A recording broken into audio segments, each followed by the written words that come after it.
உலக மக்கள் அனைவருக்கும் வணக்கம். இப்போது நாம் கும்பம் ராசியின் பங்குனி மாத ராசி பலன்களை பார்ப்போம். உங்கள் ராசிநாதன் சனி 2ஆம் இடத்தில் சப்தமாதிபதி சூரியனோடு இணைந்து சஞ்சரிக்கிறார். எனவே குடும்பத்தில் சுபகாரியங்கள் நடைபெறும். ஜென்மச்சனி விலகுவதால் சனி பகவானுக்குரிய சிறப்பு வழிபாடுகளை மேற்கொண்டால் தடைக்கற்கள் கூட படிக்கற்களாக மாறும். மேசராசியில் சுக்கிரன் 27/3/2026 அன்று சுக்கிரன் மேசராசிக்கு செல்கின்றார். உங்கள் ராசிக்கு 4, 9 ஆகிய இடங்களுக்கு அதிபதியானவர் சுக்கிரன். அவர் சகாயஸ்தானத்தில் சஞ்சரிக்கும் பொழுது தைரியமும் தன்னம்பிக்கையும் அதிகரிக்கும். உத்தியோகத்தில் உங்கள் திறமைக்குரிய அங்கீகாரம் கிடைக்கும். கடித போக்குவரத்து நன்மை தரும். உடன்பிறப்புகள் உங்கள் முன்னேற்றம் கருதி கேட்ட உதவிகள் செய்வார்கள். வாங்கிய கடனில் ஒரு பகுதியை கொடுத்து மகிழ்வீர்கள். வருமான பற்றாக்குறை அகலும்.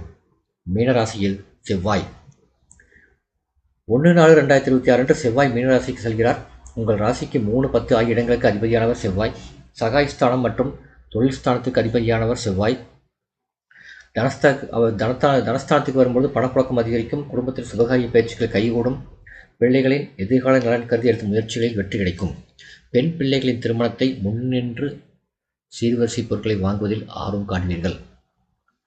கோபத்தை குறைத்துக் கொள்வதும் உணவில் கட்டுப்பாடு காட்டுவதும் நன்மை தரும். மீன ராசியில் புதன் 6/4/2026 அன்று மீனராசிக்கு செல்லும் புதன் அங்கு நீச்சம் பெறுகிறார். உங்கள் ராசிக்கு 5, 8 ஆகிய இடங்களுக்கு அதிபதியானவர் புதன். அஷ்டமாதிபதி நீச்சம் பெறுவது யோகம்தான். இழப்புகளை ஈடு செய்ய புதிய வாய்ப்புகள் வரும். பணி நீக்கம் செய்யப்பட்டவர்கள் மீண்டும் பணியில் சேரும் வாய்ப்பு உருவாகும். புனித பயணங்களுக்காக செலவிடுவீர்கள். பிள்ளைகளின் படிப்பு, வெளிநாடு செல்லும் முயற்சி, வேலைவாய்ப்பு போன்றவற்றிற்காக நீங்கள் எடுத்த முயற்சிகள் கைகூடும். குருவின் வக்கர நிவர்த்தி உங்கள் ராசிக்கு 5ஆம் இடத்தில் வக்கர நிலையில் சஞ்சரிக்கும் குரு பகவான் 17/3/2026 அன்று வக்கர நிவர்த்தியாகி பலம் பெறுகிறார். உங்கள் ராசிக்கு தன லாபாதிபதியானவர் குரு. அவர் பலம் பெறும் இந்த நேரம் அற்புதமான நேரமாகும். தொட்டது துளங்கும். தொழில் முன்னேற்றம் ஏற்படும். பட்டது தொழிற்கும். பணவரவு திருப்தி தரும். உத்தியோகத்தில் உங்கள் திறமை பழிச்சிடும். புதிய தொழில் தொடங்கும் திட்டங்கள் நிறைவேறும். புகழ்பெற்ற ஆலயங்களுக்கு சென்று வழிபட்டு வர வேண்டும் எண்ணம் கைகூடும். சனி மற்றும் செவ்வாயின் சேர்க்கை 1/4/2026 முதல் 13/4/2026 வரை மீனராசியில் சனியும் செவ்வாயும் சேர்ந்து சஞ்சரிக்கிறார்கள். இக்காலத்தில் கொஞ்சம் கவனமாக இருக்க வேண்டும். கொடுத்த வாக்கை காப்பாற்ற இயலாது. கொள்கை பிடிப்போடு செயல்படவும் இயலாது. வீண் வாக்குவாதங்களால் மனக்கலக்கம் ஏற்படும்.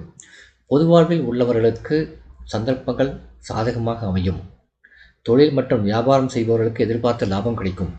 உத்தியோகத்தில் உள்ளவர்களுக்கு உயர் பதவி உண்டு. கலைஞர்களுக்கு வாய்ப்புகள் வந்து சேரும். மாணவ மாணவிகளுக்கு படிப்பில் அக்கறை கூடும்.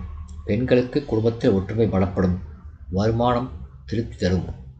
பரிகாரம்: வராகி அம்மனை வழிபடுவது நன்மை தரும். இந்த வீடியோ உங்களுக்கு பிடிச்சிருந்தா லைக் பண்ணுங்கள், ஷேர் பண்ணுங்கள், சப்ஸ்கிரைப் பண்ணுங்கள். நன்றி.